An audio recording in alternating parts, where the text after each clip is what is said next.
आज सुबह अमरीकी अफवाज ने ईरानी कुद्स फोर्स के सरबराह और ईरान के एक सीनियर फौजी अफसर मेजर जनरल कासिम सुलेमानी को बगदाद एयरपोर्ट के करीब रॉकेट हमले में कत्ल कर दिया।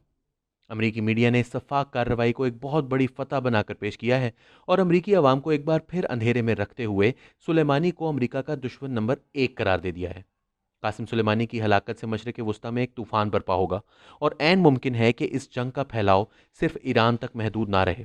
लेकिन इससे पहले कि आने वाले दिनों का मंजरनामा पेश किया जाए, सवाल ये पैदा होता है कि अमेरिका ने आखिर ऐसा किया क्यों, जबकि इस तरह की कार्रवाई के लिए अमेरिकी कांग्रेस से बाकायदा इजाज़त लेना ज़रूरी होता है।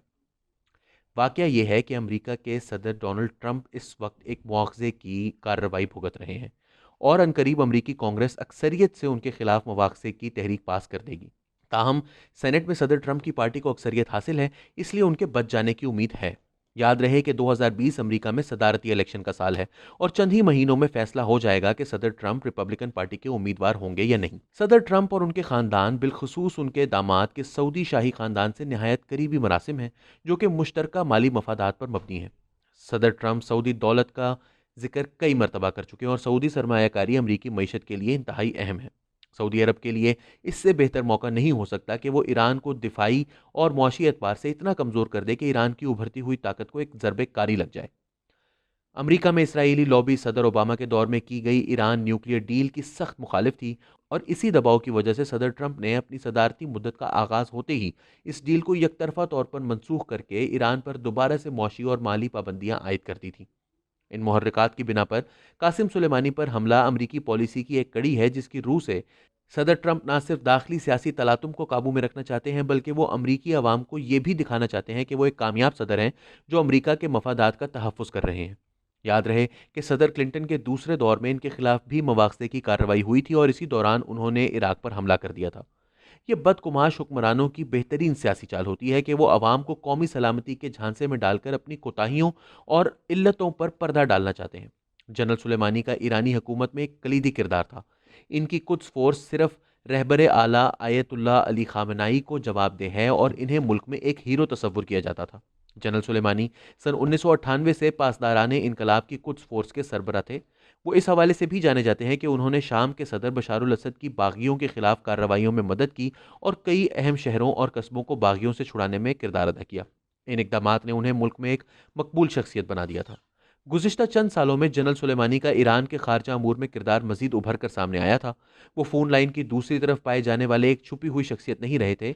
आजकल वो ईरान में एक जानी पहचानी शख्सियत है। दिसंबर 2014 में मनामा डायलॉग सिक्योरिटी समिट के दौरान कैनेडियन और ईरानी शुरका के दरमियान जनरल सुलेमानी के किरदार के हवाले से तुंदो तेज जुमलों का तबादला भी हुआ था। ट्रंप इंतजामिया इल्ज़ाम लगाती रही है कि कासिम सुलेमानी की कुछ फोर्स लबनान की हिजबुल्लाह और फ़लस्तीन इस्लामिक जिहाद समेत ऐसे ग्रोहों की मशरक़ वुस्ता में मदद के लिए ईरान का बुनियादी ढांचा है, जिन्हें अमरीका दहशत गर्द करार दे चुका है और ये फोर्स इन्हें माली मदद, तरबियत, हथियार और आलात फराहम करती है। सच तो यह है कि अगर ईरान में कशीदगी बढ़ती है और किसी भी इलाकाई या आलमी जंग में तब्दील होती है, तो इसका सबसे बुरा असर पाकिस्तान और इसके महंगाई और अफलास से सताए हुए अवाम पर पड़ेगा। जैसा कि हमने देखा है कि पाकिस्तान की खारजा और दिफाई पॉलिसियाँ सऊदी अरब और मुत्तहिदा अरब अमारात के बादशाहों के नरगे में हैं, इसलिए ये ऐन मुमकिन है कि पाकिस्तान को इस जंग में अमरीका और सऊदी अरब का साथ देना पड़े। अगरचा ये इतना आसान नहीं होगा। ईरान के बाद दुनिया में सबसे ज़्यादा अहले तशी पाकिस्तान में आबाद हैं। इसीलिए ईरान के साथ जंग दाखिली फसादात को जन्म देगी। मजीद ये कि पाकिस्तान ने 30 साल से ज़्यादा अफगानिस्तान की 2 जंगों में अमेरिका के छोटे का किरदार अदा किया है और इससे न सिर्फ पाकिस्तान को लाखों अफगान महाजरीन बसाने पड़े हैं, बल्कि दहशतगर्दी की लहर ने हज़ारों पाकिस्तानियों की जान भी ले ली है। ईरान के साथ कशीदगी का असर अफगानिस्तान पर भी पड़ेगा, क्योंकि अफगानिस्तान का एक बड़ा इलाका और अवाम ईरान के हल्का असर में हैं और पाकिस्तान की इस जंग में शमूलियत से अफगानिस्तान में अमन और इस्तेहकाम का ख्वाब शर्मिंदा ताबीर नहीं हो सकेगा। ये पाकिस्तान के लिए एक कड़ा इम्तहान होगा, क्योंकि अगर इसने ईरान से भी दुश्मनी मोल ली तो फिर मां सवाए चीन के तमाम हमसाय ममालिक पाकिस्तान मुखालिफ सरगर्मियों और कुव्वतों की आमाज का बन जाएंगे। पाकिस्तान की डूबती हुई मईशत के लिए ये एक बहुत बड़ा धचका साबित होगा, अगरचे अमरीकी डॉलर्स की फरावानी मसनूई तरक्की को फ़रोग़ देगी।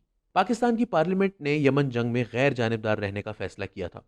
आज भी हमें इस जंग का हिस्सा बनने से गुरेज करना होगा, बल्कि अमरीका को यह बावर करवाना होगा कि अगर इसने मजीद एडवेंचरिज्म किया तो फिर पाकिस्तान अफगानिस्तान में अमन मज़ाकरात में अपना किरदार अदा करने से कासिर रहेगा। ایک ایسے وقت میں جب مودی اور ان کے بدمست جنرل ہمیں دھمکیاں دے رہے ہیں، دوسری طرف ایران سے لپکتے ہوئے شعلے پاکستان کو اپنی لپیٹ میں لے کر ایک ایسی آگ بھڑکا سکتے ہیں جسے بجھانے میں شاید کئی نسلیں لگ جائیں گی۔